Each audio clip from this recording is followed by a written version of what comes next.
नमस्कार दोस्तों, स्वागत है आप लोगों का अपने YouTube चैनल हिंदी साहित्य वाला पे। जैसा कि आप लोग को एक बार याद दिला दें कि हम लोग पिछली क्लास में आकाशदीप कहानी को मूल प्रति पढ़े थे, जो जयशंकर प्रसाद द्वारा रचित हुई कहानी है। आज की क्लास में हम लोग उसी आकाशदीप कहानी को आगे बढ़ाते हुए उससे हम लोग संबंधित नोट्स बनाएंगे, जैसा कि हमेशा हम लोग बनाते हुए और करते हुए आए हैं। आकाशदीप कहानी का नोट्स तैयार करेंगे। जैसा कि हम लोग हमेशा और हर कहानी के साथ यही करते आए हैं कि पहले हम लोग उसका मूल प्रति पढ़ते हैं, फिर उसका हम लोग नोट्स बनाते हैं। तो चलिए अब हम लोग आज की क्लास में शुरुआत करते हैं, इससे संबंधित नोट्स बनाते हैं। तो सबसे पहले हम लोग ये कि इस कहानी के रचना या प्रकाशित कब हुआ था यह कहानी। तो प्रकाशन काल, और फिर दूसरा हम लोग जानेंगे कि रचनाकार कौन थे। वैसे तो सबको पता ही है कि रचनाकार जयशंकर प्रसाद जी हैं, लेकिन फिर भी जो हमारे दोस्त नए होंगे प्लेटफॉर्म पे या जो अभी अभी तैयारी शुरू किए होंगे तो ये उनके लिए हैं। तो इसका प्रकाशन काल इस कहानी का दोस्तों 1929 था ईस्वी, और रचनाकार हैं जयशंकर प्रसाद। जयशंकर प्रसाद। तो ये हो गया आप लोगों का 2 पॉइंट, जो हर स्टूडेंट को अगर ये कहानी पढ़ रहा है तो उसको मालूम होना चाहिए कि आकाशदीप कहानी के प्रकाशन काल या कब रचना हुई थी, और ये फिर इसके रचनाकार कौन है। तो चलिए, ये 2 चीज़ें तो हम लोग को कंफर्म हुई। अब हम लोग इसी को आगे बढ़ाते हुए देखेंगे कहानी में कि वो कौन कौन सी प्रमुख पंक्तियां हैं जो पेपर में पूछ देता है या पूछ सकता है, और बहुत सारी उसमें से पंक्तियां हैं जो आ भी चुकी है। तो चलिए हम लोग लिखते हैं सबसे पहले महत्वपूर्ण पंक्तियां। तो फिर जैसा कि हम लोग हर क्लास में करते हैं कि 2-3 शब्द उसमें से आगे से लिखेंगे, फिर डैश डैश डैश, और फिर लास्ट का शब्द लिखेंगे। बाकी हम जब कहानी पढ़ाते हैं तो वहाँ पे हाईलाइट करवाते हैं दोस्तों। और अब आज हम लोग चाहे प्रत्येक कक्षा में करते हैं कि इसको हम लोग डैश हाईलाइट कर देंगे कि कौन सी पंक्ति है। आप लोग अपने मूल कहानी में हाईलाइट कर लीजिए, या हमारे टेलीग्राम चैनल से आप लोग वो कहानी डाउनलोड कर लीजिएगा, PDF फॉर्म में है, और फिर वहाँ आप लोग उसको पढ़ लीजिएगा। तो चलिए देखते हैं वो कौन कौन सी पंक्तियां हैं जो इम्पोर्टेंट हैं कहानी के नज़र से और परीक्षा की दृष्टि से। तो सबसे पहले है कि कहानी है कि कहानी में ये सबसे पहला वो है, सॉरी दोस्तों, सबसे पहली पंक्ति है कि हंसी आती है,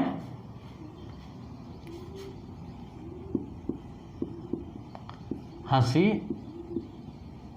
आती है, और फिर डैश डैश डैश, और इसी पंक्ति का सबसे लास्ट लाइन है कि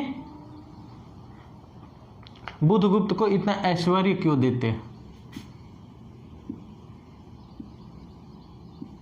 बुधगुप्त को इतना ऐश्वर्य क्यों देते।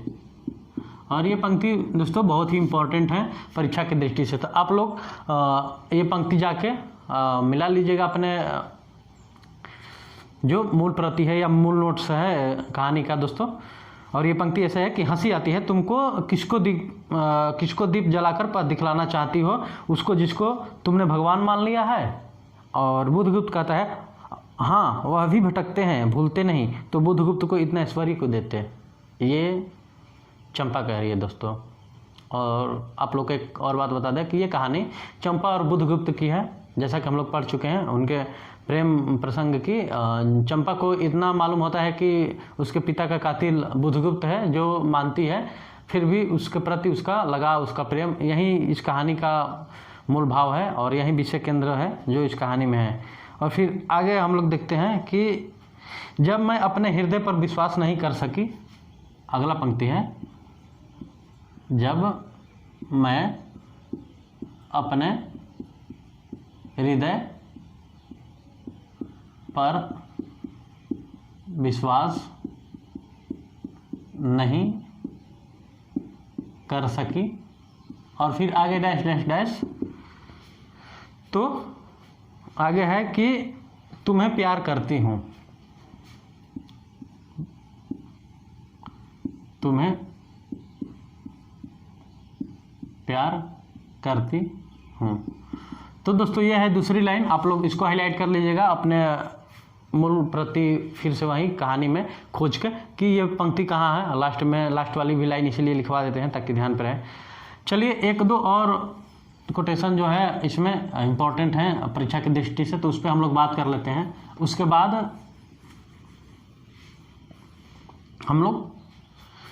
बाद हम लोग इससे विषय केंद्र और भी कुछ चीज़ें देखेंगे। तो चलिए अगली पंक्ति देखते हैं कौन सी इम्पोर्टेंट है, और वो लाइन ऐसे है कि मैं ईश्वर नहीं मानता, मैं ईश्वर नहीं मानता, और फिर आगे डैश डैश डैश, और फिर पंक्ति यहाँ जाकर समाप्त होती है कि मेरे शून्य में उदित हो गई हो, मेरे शून्य में उदित हो गई हो। तो ये पंक्ति है दोस्तों, तीसरी पंक्ति जो इम्पोर्टेंट है। और लास्ट पंक्ति हम लोग देखते हैं कहानी में कौन सा पंक्ति है। तो पहले विचार था कि ऐसे है लाइन के, पहले विचार था कि, और फिर डैश डैश डैश, और फिर आगे हम लोग देखेंगे कि मुझे भी इसी में जलना होगा, मुझे भी इसी में जलना होगा जैसे आकाशदीप। तो ये लास्ट वाली सबसे पंक्ति है कहानी की। तो देखिए ये चार लाइन जो चार पंक्तियाँ लिखवाएं वो हमारी तरफ से तो इम्पोर्टेंट लगी, जिसको लिखवा दिया, जिसमें एक दो पंक्ति आ भी चुकी है पीछे एग्जाम में। तो चलिए हम लोग अब इसको समाप्त करके आगे देखते हैं। आप लोग नोट कर ही लिए होंगे, नहीं किए होंगे तो वीडियो में पीछे जाकर फिर से इसको नोट करके आप लोग हाईलाइट कर लीजिएगा अपने मूल प्रति जो भी पढ़ रहे हैं। बार बार हम क्यों कह रहे हैं, ये चीज़ें जब एग्ज़ाम देंगे तो चीज़ें समझ में आती हैं। जो नए कैंडिडेट होंगे वो तो विशेष कर ध्यान दें, जो पुराने होंगे जो एक दो बार दे चुके हैं वो तो समझ रहे हैं कि चीज़ें कहाँ से कैसे पकड़ती है, पर जो नए नए हैं हमारे दोस्त मित्र वो बिल्कुल इग्नोर ना करें इस बात को। चलिए अब हम लोग देखेंगे आकाशदीप कहानी की विषय वस्तु क्या है। तो आइए हम लोग देख लेते हैं विषय वस्तु या विषय केंद्र जो भी होगा। तो चलिए हम लोग पहला सबसे देखेंगे इसमें कि क्या है। तो जलदस्यु के जीवन की कथा है सबसे पहला इस कहानी में। तो जलदस्यु है के जीवन की कथा इस कहानी में है। दूसरा पॉइंट क्या है, तो दूसरा पॉइंट आकाशदीप प्रतीक के रूप में है। तो दूसरा ये हुआ है बात कि आकाशदीप को प्रतीक के रूप में प्रयोग किया गया है। तो आकाशदीप प्रतीक के रूप में है, ये लिख सकते हैं। और फिर तीसरा पॉइंट हम लोग नोट कर सकते हैं कि नारी के अंतर्द्वंद मनोदशा का चित्रण है इस कहानी में। तो नारी के अंतर्द्वंद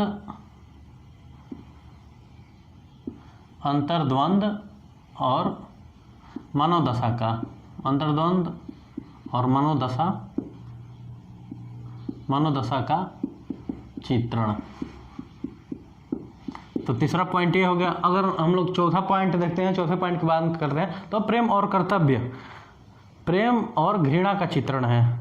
कर्तव्य है दोस्तों, अपना कर्तव्य निभाती है, नाम है उसका चंपा। तो देख सकते हैं प्रेम और घृणा का चित्रण। तो एक पॉइंट ये है इस कहानी में।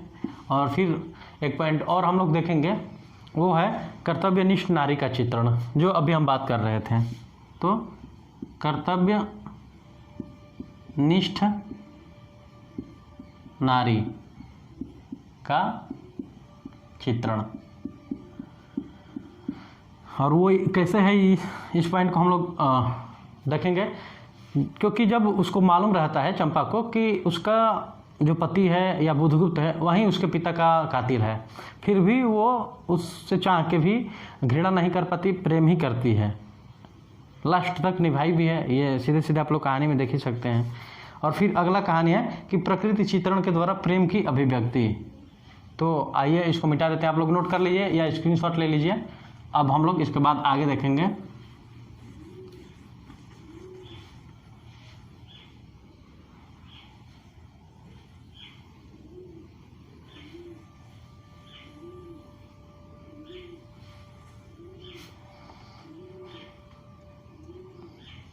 अगला एक है कि प्रकृति चित्रण के द्वारा प्रेम की अभिव्यक्ति। प्रकृति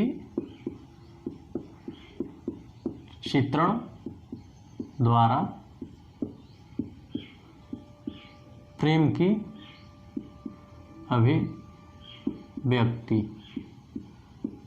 तो ये रहे कुछ पॉइंट जो मोटे मोटे इस कहानी से विषय केंद्र है इस कहानी के। अब चलिए हम लोग उसके बाद पात्र पे बात करते हैं। तो ये रहा दोस्तों विषय केंद्र या विषय वस्तु, जो सबसे कहानी का इम्पोर्टेंट रोल होता है। हम पढ़ाते हैं पूरे क्लास में ये इम्पोर्टेंट, क्योंकि 5-6 जो पॉइंट हैं और यही पॉइंट आप लोगों को वहाँ पे एग्जाम में पूछा जाता है, दे देगा 5-6 पॉइंट, कौन सा वाक्य है चाहे कौन सा इसमें पंक्ति है जो आकाशदीप कहानी से संदर्भित नहीं है या उसका विषय केंद्र नहीं है। तो हम लोग को एक पंक्ति छाटनी होती है, 4 तो मान लीजिए 3 कम से कम मालूम, आज तो ई ऑप्शन तक दे रहा है, तो वहाँ पे हम लोग को मालूम होनी चाहिए कि क्या क्या चीज़ें हैं इसमें से। और ऐसे ही पंक्ति सेम उठा के आपको वहाँ से पूछता है। चलिए अब हम लोग पात्र की बात करेंगे कहानी के। तो चलिए मुख्य रूप से पात्र कौन कौन से, 3-4 पात्र हैं, जिसमें सबसे पहला है बुधगुप्त,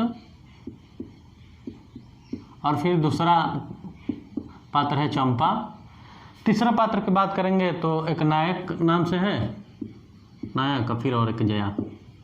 तो ये रहे कुछ पात्र जो महत्वपूर्ण है इस कहानी से संबंधित, बाकी बहुत ज़्यादा इसमें तो है नहीं। और अब बात करेंगे हम लोग जयशंकर प्रसाद जी के कुछ कहानी संग्रह के बारे में। जैसा कि जानते हैं कि उनकी कहानी वहानी बहुत ज़्यादा ही है, तो हम लोग क्या करेंगे कि आज केवल उनके कहानी संग्रह के बारे में जान लेंगे कि कौन कौन सी कहानी है। और जैसा कि हम बताएं आपको कि सबसे लास्ट दिन कहानी में जिस दिन कहानी समाप्त होगी तो 1-2 सेशन लेके और वहाँ पे आप लोगों को पूरा ढंग से बताया जाएगा। जैसे प्रेमचंद की भी पूरी कहानी हम पढ़ाए नहीं है, तो वहाँ पे फिर ये बताया जाएगा कि कौन कौन सी कहानी, जैसे 300 कहानियाँ हैं प्रेमचंद की, पूरा तो हम लोग डिटेल इस क्लास में कर नहीं पाएंगे। तो एक ऐसा आप लोगों का क्लास चलाएगा जहाँ प्रत्येक लेखक का कौन कौन सी कहानी है सब पे चर्चा की जाएगी, तो फिर हम लोग वहाँ करेंगे। तो आइए देखते हैं कुछ महत्वपूर्ण कहानी संग्रह प्रसाद जी का कहानी संग्रह। और वो कहानी संग्रह कौन कौन से, तो सबसे पहला कहानी संग्रह ही है आकाशदीप। आकाशदीप। दूसरा कहानी संग्रह की बात करते हैं तो प्रतिध्वनि है, छाया है दोस्तों, और ये क्यों लिखवा रहे हैं अभी इस पे बात कर रहे हैं। तीसरा प्रतिध्वनि है, प्रतिध्वनि। और फिर अगला हम लोग देखेंगे तो अगला है कहानी है दोस्तों आंधी और फिर इंद्रजाल। आंधी और इंद्रजाल, ये जाल है। और फिर हम लोग आगे देखेंगे तो अब आगे कोई नहीं है। और ये हमेशा, अब चाहे जो हमारे स्टूडेंट, जो भाई बंधु बहन दे रहे होंगे पेपर, उनको मालूम है कि इनका कैसे पूछता है क्वेश्चन। सबसे पहले हम लोग इसका एक बार क्या करते हैं, समय काल लिख लेते हैं। जैसे ये 1912 में है, प्रतिध्वनि और आकाशदीप 26 और तो ये 1926 में है, ये 1929 में है। आप लोग सीक्वेंस पे मत जाइएगा, वो आकाशदीप इसलिए लिख दिए, ये 1929 में है ऊपर, क्योंकि वो आकाशदीप हम लोग कहानी पढ़ रहे थे, अभी उस पर बात करेंगे कि क्यों लिखे हैं। फिर आंधी है 1931 में है, 1931 और फिर 1936 में इंद्रजाल। आप लोग देखिए एक बार, सबसे पहला नंबर पे ये है, दूसरा पे ये है, तीसरा पे ये, चौथा पे ये और पांचवा पे फिर आकाशदीप है। आकाशदीप चूंकि इसलिए लिख रहे क्योंकि आकाशदीप कहानी संग्रह में ही आकाशदीप कहानी उससे जुड़ी थी। चलिए अब देखते हैं इसका क्या कर देता है कि चारों का नाम दे देता है, जैसे आकाशदीप, चलिए शॉर्ट फॉर्म में लिख रहे हैं आकाशदीप, छायादीप, प्रतिध्वनि और फिर आगे दे देगा इंद्रजाल, इंद्र मान लीजिए हम केवल लिख रहे हैं शॉर्ट फॉर्म में, और फिर आंधी, और फिर आगे पीछे इन्हीं का क्रम देके पूछ देता है कि क्रम कौन सा आरोही क्रम में है चाहे अवरोही क्रम में है, कहानी का श्रृंखला दोस्तों पूछ देता है एक लाइन में देके। और फिर वहाँ पे हम लोग अगर पढ़े रहेंगे, ये जैसे अभी हम लिखवा दिए आप लोगों को कहानी संग्रह, और यहाँ पे समय भी नोट करवा दिए हैं, तो अब ये समय याद रहेगा। तो मान लीजिए आगे पीछे दे रहा है तो पहले छाया होगा, फिर प्रतिध्वनि, फिर आंधी, फिर इंद्रजाल, और सॉरी छाया, प्रतिध्वनि, फिर आकाशदीप, फिर आंधी, फिर इंद्रजाल। तो ये सीक्वेंस हम लोग को पता होनी चाहिए, तब हम लोग कहीं जाके क्वेश्चन वो अच्छे से कर पाएंगे पेपर में। और ये आकाशदीप, छाया, प्रतिध्वनि, आंधी, इंद्रजाल, ये एक बार नहीं लगभग हजारों बार पूछ चुका है ये क्वेश्चन। तो इस क्वेश्चन को तो हम अगर 5 स्टार देना हो तो 5 स्टार में इसको 5 स्टार देंगे दोस्तों, क्योंकि ये क्वेश्चन ही ऐसा है जो कई बार अनेकों बार पूछ चुका है। तो आप लोग इसको ध्यान में रखिएगा। एक बार और हम हट जा रहे हैं, आप लोग चाहें तो नोट कर लीजिए ये जो इसका समय काल है, और फिर ये अभी जिस पे हम बात कर रहे थे इसको आप लोग एक बार नोट कर लीजिए। और फिर इससे जो संबंधित कहानी है, इसमें कहानी बहुत है, जैसे सबसे पहले हम लोग बात करेंगे। और हाँ, एक चीज़ और है, हमेशा हम लोग बस छाया ही पढ़े हैं, छाया बस इसका एक ये जो है कहानी संग्रह छाया, लेकिन ये 2 पार्ट में हुआ था। तो इसका अगला पार्ट भी आप लोग नोट कर लीजिए। दूसरा वाला जो छाया था वो 1918 ईस्वी में निकला था। तो ये आप लोग दोनों ध्यान रखिएगा। हमेशा लगभग पर एक ही छाया देखने को मिलता है। आप लोग जब हम वो करेंगे ना, क्या बोलते हैं, आप लोगों को क्वेश्चन आएगा तो वहाँ पे छाया, प्रतिध्वनि, आंधी, इंद्रजाल और आकाशदीप यही मिलेगा, 2 नहीं मिलेगा कि प्रथम या सेकेंड संस्करण कब हुआ था। लेकिन हम लोग को जानकारी रखना बहुत जरूरी है कि ये प्रथम संस्करण है जो 1912 में प्रकाशित हुआ, और ये द्वितीय संस्करण है जो 1918 में हुआ। तो हम लोग को इस बात को भूलना नहीं चाहिए, और इसको आप लोग भी ध्यान में रख के लिख लीजिए, याद कर लीजिए। और फिर अब हम लोग सारांश में आकाशदीप की कहानी के बाद सीधी एक लाइन में करना चाहें तो सारांश के तौर पे ये लिख सकते हैं। कहानी का सारांश नहीं दोस्तों, मतलब जो भी हम लोग अभी पढ़े उसका पूरा संपूर्ण एक आकलन लिखे।